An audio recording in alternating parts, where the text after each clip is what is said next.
میں ذرا مختلف انداز میں بات پیش کروں گا۔ آپ بھی جانتے ہیں عالمی طاقت بننے کے لیے 6 بنیادی باتوں کو پیش کیا جاتا ہے۔ دانشوران جو ہیں، جو ورلڈ کی تاریخ پڑھتے ہیں، دنیا پر نگاہ رکھتے ہیں اور ماضی میں جو کچھ ہوا ہے اس پر نگاہ رکھتے ہیں، مستقبل کے سامنے کچھ باتیں پیش کرتے ہیں۔ عالمی قوت بننے کے لیے ایک تو بنیاد بنتا ہے اس ملک کا دستور۔ کوئی بھی ملک اگر عالمی طاقت بننا چاہتا ہے تو اس کی پہلی بنیاد ہے اس کے دستور کو دیکھا جاتا ہے کہ کس طرح سے اس نے وضع کیا، کیسا وہ ملک چلانا چاہتا ہے۔ دوسری بات یہ ہے کہ اس ملک کی پالیسی کیا ہے، کیا بنتی ہے پالیسی۔ ظاہر بات ہے کہ پالیسی کے بنیاد پر تو وہ چلائے گا اپنے ملک کو، دیکھے گا دنیا کو۔ تیسری جو بات ہے اس کے بنیادی اقدامات ہیں، وہ کیسا اقدام کرتا ہے وہ ملک عالمی طاقت بننے کے لیے۔ چوتھی بات یہ ہے کہ وہ ملک ہمیشہ عدل اور انصاف کی بات کرے گا، حق پرستی کی بات کرے گا۔ پوری دنیا میں دیکھیے آپ اس طرح سے عدل و انصاف کی بات کرے گا۔ پانچویں بات یہ ہے کہ وہ ظلم کے خلاف اپنی آواز کو بلند کرے گا۔ جہاں بھی ظلم ہوتا ہے، کسی پر بھی ظلم ہو، اس کے خلاف آواز بلند کرے گا۔ اور پھر یہ کہ چھٹی بات یہ ہے کہ عالمی سطح پر امن اور سلامتی کے لیے وہ جد و جہد کرتے رہے گا۔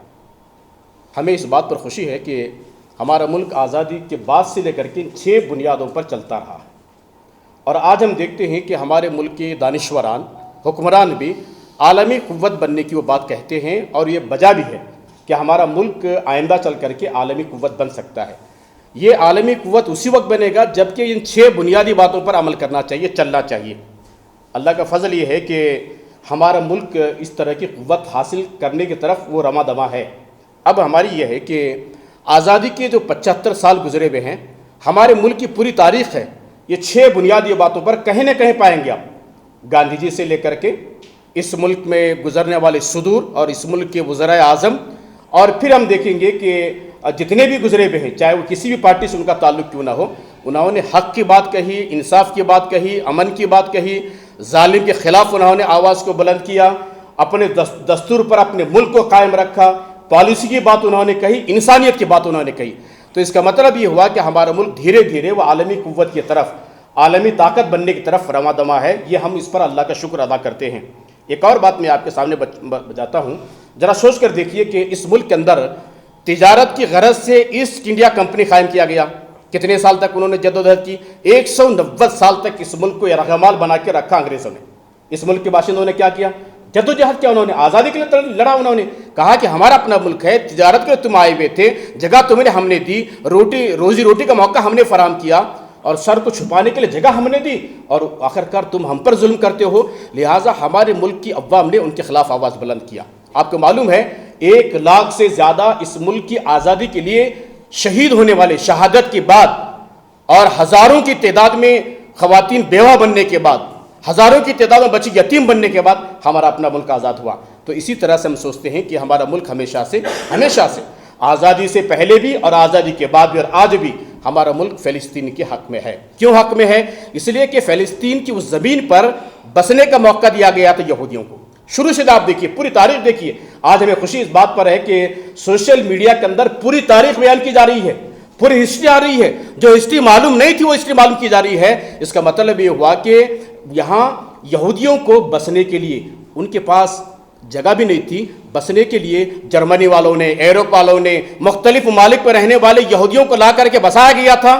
ان کو سرزمین دیا گیا، 2% فلسطین کی مکمل زمین میں سے 2% زمین یہودیوں کو بسنے کے لیے دیا گیا تھا۔ اب کیا ہوا ہے؟ اب آپ دیکھتے ہیں کہ اب حال یہ ہے کہ 88% زمین آج یہودیوں کے قبضے میں ہے، اور صرف 12% زمین 10 کلومیٹر چوڑائی اور لمبائی 45 کلومیٹر کی چھوٹی سی جگہ اب فلسطینیوں کو غزہ کے نام پر وہاں پہ مختص کر دیا گیا۔ اب ظاہر بات ہے کہ وہ اپنی آزادی کے لیے، حق کے لیے، انصاف لڑ رہے ہیں۔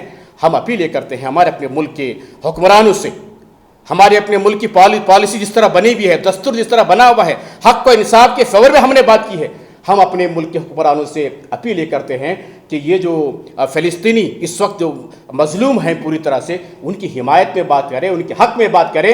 اور خوشی اس بات پر ہے کہ دوائیں یہاں سے بڑی تعداد میں یہاں سے بھیجا گیا، بہت خوشی کی بات ہے، لیکن حکمران آگے بڑھ کر کے فلسطینیوں کے حق میں کام کرنا چاہیے۔ ایک اور بات میں کہتا ہوں کہ خاص کر کے اپنی ریاست کے ظالم کو ایک اور دوسری جو بات ہے، وہ جو ظلم کر رہا ہے نا اس کا ہاتھ پکڑنا چاہیے۔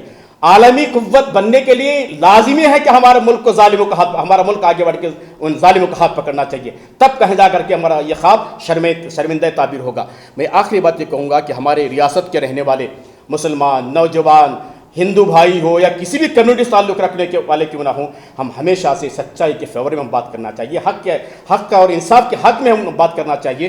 یہ پیغام، یہ میسیج ہمیں دیں، امن سے رہیں۔ یہاں کے ہندو اور مسلمان یہ اسرائیل میرا ہے یا فلسطین میرا ہے، ہم جھگڑے کرنے کی ضرورت نہیں ہے، ہمیں مل جل کر کے رہنے کی ضرورت ہے۔ جو بنیاد ہمارے بزرگوں نے ڈالا ہے اس ملک کے اندر، انہی کی بنیاد ڈالے ہوئے راستوں پر ہمارے اپنے ملک کو چلانا ہوگا، ہمارے اپنے ملک کو لے کر چلنا ہوگا۔ ہم سب مل کر کے ایکجا ہو کر کے ظالم کا ہاتھ پکڑنے اور مظلوموں کی حمایت کرنے کے لیے اپنی قوت کو صرف کرنا ہونا۔ بہت بہت شکریہ۔